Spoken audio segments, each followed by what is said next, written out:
அனைவருக்கும் வணக்கம். இன்று பாராளுமன்றத்தில் அர்ச்சுனா ராமநாதன் அவர்கள் கதைப்பதற்காக நேரம் ஒதுக்கப்பட்டிருந்தது. அர்ச்சுனா ராமநாதன் அவர்கள் பாராளுமன்றத்தில் பல்வேறு பிரச்சனைகளை பற்றி கதைத்திருக்கின்றார். ஒரு தாய் இரவு 8 மணியிலிருந்து அதிகாலை 4 மணி வரை கதற கற்பழிக்கப்பட்டு அதன் பின்னர் குற்றுயிராக கொலை செய்யப்பட்டு அவள் புதைக்கப்படுகின்றாள். அவள் புதைக்கப்படுகின்ற போது அவள் மேல் அவளுடைய 3 மாத குழந்தை வாயால் பொத்தி மூச்சு திணறல் ஏற்படுத்தப்பட்டு அவளை அந்த 3 மாத குழந்தையும் தாய்க்கு மேலே போட்டு 3 அடி பள்ளத்தாக்கில் 3 அடி புதைக்குழியில் 3 அடி குழியொன்று தோண்டப்பட்டு அந்த குழிக்குள் போடப்படுகின்ற போது முதலில் தாயும் அதன் பின்பு அந்த பிள்ளையும் போடப்படுகின்ற போது குற்றுயிராக கிடக்கின்ற அந்த தாய் அந்த பிள்ளையை கட்டி அணைத்தபடி அதற்கு மேல் போடப்படுகின்ற மண்ணால் இறந்து போகின்றாள். இந்த பலிகளை உணர்ந்து கொள்ளுங்கள் என்று சொல்லி பாராளுமன்றத்தில் அர்ச்சுனா ராமநாதன் அவர்கள் வினயமாக கேட்டிருக்கின்றார்.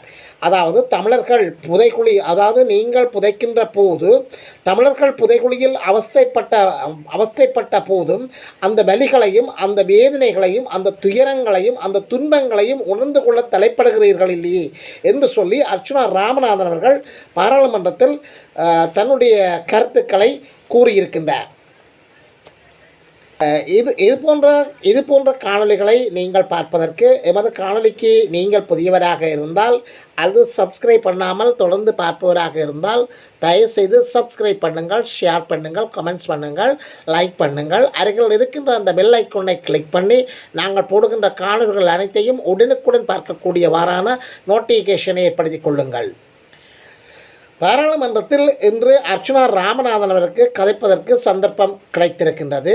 அதாவது கடைசி நேரம் என்று நினைக்கின்றேன். ஏனையவர்கள் வர பிந்தியபடியால் எனக்கு அந்த நேரம் ஒதுக்கப்பட்டிருப்பதாக அர்ச்சுனா ராமநாதன் அவர்கள் சொல்லுகின்றார். செம்மணி படுகொலைகள் வகை தொகையின்றி அங்கு கற்பழிக்கப்பட்டு சித்திரவதைகள் செய்யப்பட்டு 3 அடி புதைக்குழியில் அவசரமாக புதைக்கப்பட்டிருக்கின்ற அந்த புதைக்குழியின் துன்பங்கள் வலிகளை பற்றி கதைத்திருக்கின்றார்.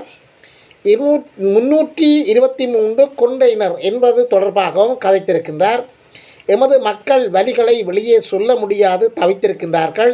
எனது மக்களின் வலிகளை வெளியே சொல்ல புரிந்து கொள்ளுங்கள், வலிகளை விளங்கிக் கொள்ளுங்கள், வலிகளை புரிந்து கொள்ளுங்கள் என்று சொல்லி அர்ச்சுனா ராமநாதன் அவர்கள் சொல்லுகின்றார். செம்மணி தொடர்பாக சிங்களத்திலும் ஆங்கிலத்திலும் உரையாற்றியிருக்கின்றார். ஏனென்று சொன்னால் சிங்களத்தில் உரையாற்றுகின்ற போது அது சிங்கள மக்களை போய் சேரும். ஆங்கிலத்தில் உரையாற்றுகின்ற போது அது உலகளாவிய ரீதியில் எல்லா இடமும் போய் சேரும். சிங்கள மக்கள் இதுவரை காலமும் தமிழர்கள் பட்ட துன்பங்கள் துயரங்களை உணர்வதற்காக உரிய பாராளுமன்ற உறுப்பினர்கள் சிங்கள மொழியில் பாராளுமன்றத்தில் அவற்றை கதைப்பதில்லை. பாராளுமன்றத்தில் தமிழர்களுடைய வலிகளையும் தமிழர்களுடைய துயரங்களையும் தமிழர்களுடைய வரலாறுகளையும் கதைக்கின்ற போதுதான் அனைத்து சிங்கள மக்களுக்கும் அந்த உண்மை தெரியும். அந்த உண்மை தெரியாமல் தமிழிலேயே கதைத்துவிட்டு நாங்கள் வருகின்ற போது அது மொழிபெயர்க்கப்பட்டு அவ்வாறு போகின்ற போது அது எந்த அளவுக்கு சிங்கள மக்களை போய் சேரும் என்று சொல்லி கணக்கிட முடியாமல் இருக்கின்றது. எனவே அர்ச்சுனா ராமநாதன் அவர்கள் இவற்றை புரிந்து கொண்டு சிங்கள மொழியில் சாதாரண சிங்கள மனிதர்களும் கிராமப்புற மனிதர்களும் புரிந்து கொள்ளக்கூடிய அளவுக்கு சிங்கள மொழியில் அவற்றை கூறியிருப்பது வரவேற்கத்தக்க விடயம். இதைவிட அர்ச்சுனா ராமநாதன் அவர்கள் நாமல் ராஜபக்ச பற்றி சில கருத்துக்களை சொல்லியிருக்கின்றார். அண்மையில் நாமல் ராஜபக்ச பற்றி சில கருத்துக்களை கூறி சிக்கலுக்குரிய சில கருத்துக்களை வெளியிட்டமை தொடர்பாக பல விமர்சனங்கள் எழுந்துள்ளன. ஆனால் நாமல் ராஜபக்ச தனது அரசியல் நண்பர் மட்டும்தான் என்று சொல்லி இந்த இடத்தில் கூற வருகின்றார். ஆனால் நாமல் ராஜபக்ச தன்னுடைய குடும்ப நண்பரோ ஆரியர் நண்பரோ அல்லது ஏனைய வழிமுறைகளில் தெரிந்தவரோ விளங்கியவரோ அல்லது புரிந்தவரோ அல்ல என்று சொல்லியும் எமது மக்களுக்கு நடந்த துன்பங்களுக்கு கொலைகளுக்கு பெரிதும் காரணமாக இருந்தவர் மஹிந்த ராஜபக்ச என்று சொல்லியும் அதனால் அவற்றுக்கு பதில் சொல்ல வேண்டிய பொறுப்பு மஹிந்த ராஜபக்சவை சாரும் என்று சொல்லியும், அதன் காரணமாகத்தான் மஹிந்த ராஜபக்ச நாமல் ராஜபக்சவுக்கு எதிராகத்தான் கதைப்பதாக அர்ச்சுனா ராமநாதன் அவர்கள் கருத்து தெரிவித்திருக்கின்றார்.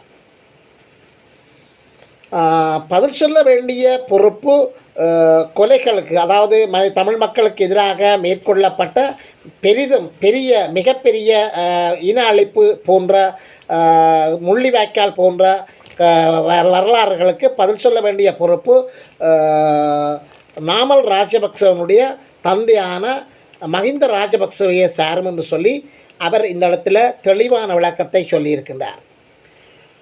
323 என்கின்ற அந்த கண்டெய்னர் தொடர்பாக எல்லா விஷயமும் எனக்கு தெரியும். அந்த கண்டெய்னருக்குள்ளே என்ன இருக்கிறது, அதுக்குள் என்ன இருக்கிறது என்று சொல்லி நான் கூற வேண்டியவனாக இருக்கிறேன். அவ்வாறு அதற்குள் என்ன இருக்கிறது என்று சொல்லுவேனாக இருந்தால் அதில் என்னென்ன தனக்கு நடக்கும் என்று சொல்லி விலாவாரியாக தன்னுடைய அந்த கருத்தை கூறுகின்றார்.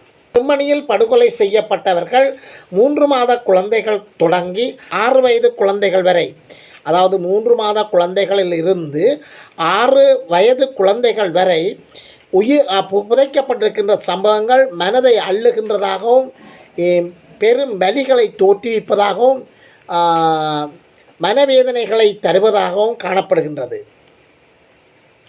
என்ன கொடுமை என்று சொன்னால், செம்மணியில் ஒரு சிறுவன் இன்றைய தினம் அகலப்பட்டு வெளிக்கொணரப்பட்டிருக்கின்றான். அந்த சிறுவனின் உடலில் பாடைகள் காணப்படுகின்றன, காப்புகள் காணப்படுகின்றன. யுனிசெஃப்பின் அவசர கால போர் திட்டங்களின் போது, போர் நடவடிக்கைகளின் போது உலக அமைப்பான யுனிசெஃப் நிறுவனத்தால் வழங்கப்படுகின்ற ஒரு நீல நிற பேக்கும் அதன் யுனிசெஃப் அந்த பதிவு இலக்கங்களும் அங்கு காணப்படுகின்றது. எனவே யுனிசெஃப்பின் ஒரு பேக்குடன் ஒரு பாலகனின் உடல் அல்லது ஒரு சிறுவனின் உடல், 6 வயது மதிக்கத்தக்க ஒரு சிறுவனின் உடல் அங்கு மீட்கப்பட்டிருக்கின்றது. உண்மையில் இந்த கொடுமைகள், இந்த வலிகள், இந்த துயரங்களை புரிந்து கொள்ளுங்கள். இந்த வலிகளை நீங்களும் அனுபவித்து நீங்களும் அதை புரிந்து கொள்ளுங்கள் என்று சொல்லி அர்ச்சுனா ராமநாதன் அவர்கள் புரிய வைக்கின்றார். ஒரு கருத்தை சொல்லுவது முக்கியமல்ல, அந்த கருத்தை புரிய வைப்பதுதான் முக்கியம்.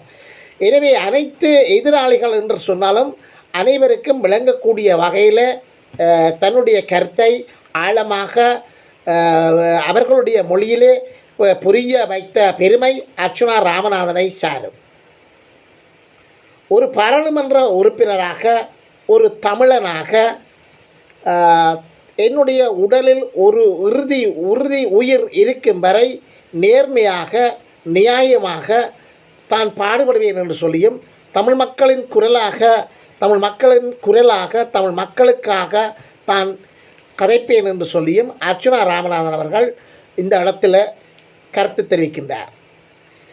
தேசிய தலைவருக்கும் அவருடன் இணைந்து போராடிய போராளிகளுக்கும் விசுவாசமாக இருப்பேன் என்று சொல்லியும், அவர்களுக்கு ஒரு காலமும் துரோகம் இழைக்க மாட்டேன் என்று சொல்லியும், அத்தோடு தமிழ் மக்களையும் சேர்த்து தமிழ் மக்களுக்கும் ஒருபோதும் துரோகம் இழைக்க மாட்டேன் என்று சொல்லியும் தன்னுடைய நம்பிக்கையை வெளிப்படுத்துகின்றார். நான் பேசியதன் பலன் மிக விரைவில் கிடைக்கும். அவற்றின் பலன்களை நாங்கள் அனுபவிப்போம். எனவே எனக்கு எதிராக சில குற்றச்சாட்டுக்களை முன்வைத்து மீண்டும் என்னை வழக்கு தாக்கல் செய்து என்னை அடைப்பார்கள், என்னை கம்பி எண்ண வைப்பார்கள் அல்லது சிறைக்கு செல்ல விடுவார்கள். நான் அதை பற்றி எல்லாம் அலட்டுபவன் அல்ல.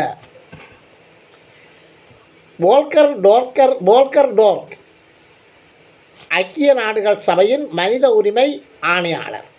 இவர் வருகின்ற போது கொழும்பில் சில சந்திப்புகளை மேற்கொள்ளவிருந்தது. அப்பொழுது அரசியல்வாதிகள் பலர் இணைந்து சந்திப்புகளை மேற்கொண்டிருந்தனர். அப்பொழுது என்னை கதைக்க விடாமல் தடுத்திருந்தனர். விமல் ரத்நாயக்கா என்கின்றவர் முக்கியத்துவம் வாய்ந்தவர். விமல் ரத்நாயக்கா என்பவர் தான் அந்த வோல்கர் டோர்க் என்பவருடன் கதைக்க விடாமல் தடுத்தவர். எனவே இவர்கள் யாழ்ப்பாணத்துக்கு இந்த வோல்கர் டோர்க் என்கின்ற ஐக்கிய நாடுகள் சபை மனித உரிமை ஆணையாளர் வருகின்ற போதும் பல தடைகளை ஏற்படுத்தியிருந்தார்கள். மக்களை சந்திக்க விடாமல் தடைகளை போட்டிருந்தார்கள். ஆனால் மக்கள் அவரை சந்தித்திருந்தார்கள். மக்கள் அவரை எவ்வாறு சந்தித்திருந்தார்கள் என்று சொல்லி உங்களுக்கு தெரியும். அந்த போராட்டத்தில், யாழ்ப்பாணத்தில் அணையாத விளக்கு போராட்டத்தில் அர்ச்சுனா ராமநாதன் அவர்கள் கலந்திருந்தார். அர்ச்சுனா ராமநாதன் அவர்கள் முயற்சியால் தான் வால்கர் டோர்க் என்பவர் மக்களுடன் கலந்துரையாடவும், அங்கு பூக்களை அள்ளி மலர் அஞ்சலி செலுத்தவும்,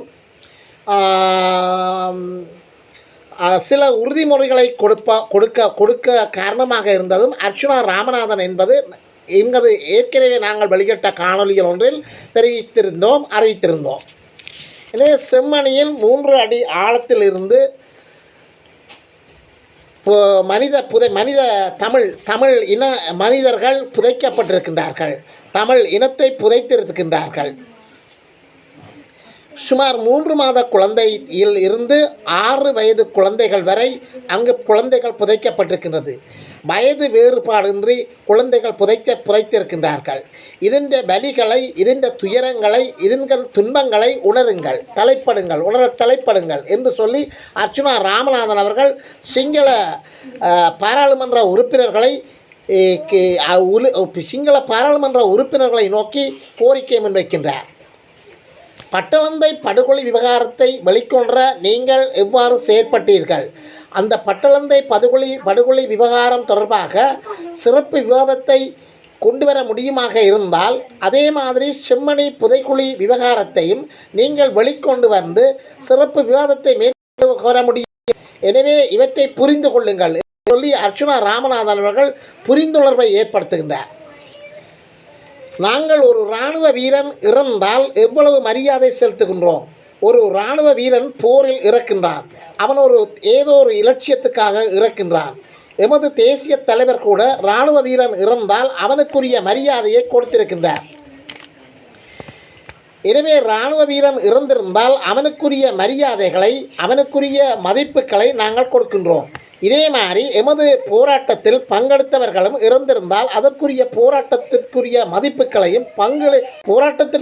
மதிப்புகளையும் அதன் பண்புகளையும் விளங்கி மதிப்பளியுங்கள், அதன் வரிகளை உணருங்கள். எனவே ஒவ்வொரு தாய்மாரும், ஒவ்வொரு தந்தைமாரும், ஒவ்வொரு வீரனுடைய இறப்புக்கும் வரிகளை புரிந்து கொள்ளுங்கள், வரிகளை ஏற்படுத்தி கொள்ளுங்கள். ஒரு இளந்தாய் கற்பழிக்கப்பட்டு இரவு 8 மணியிலிருந்து அதிகாலை 4 மணி வரை கற்பழிக்கப்பட்டு குற்றுயிராக்கப்படுகின்றாள். அவளின் குழந்தை அந்த குற்றுயிராக்கப்பட்ட தாயின் மீது போடப்படுகின்றது. அது 3 மாத குழந்தை. வாயில் அமர்த்திவிட்டு போடுகின்றார்கள். எனவே 3 அடி பள்ளத்தாக்கில் 3 அடி குழி தோண்டி, மண்வெட்டியால் 3 அடி குழி தோண்டி அந்த குழியில் தோண்டி புதைக்கின்றார்கள். முதலில் தாயை போடுகின்றார்கள், அதன் பின்னர் பிள்ளையை போடுகின்றார்கள். குற்றுயிரோடு கிடந்த தாய் அந்த பிள்ளையை அணைத்துக் கொள்ளுகிறது.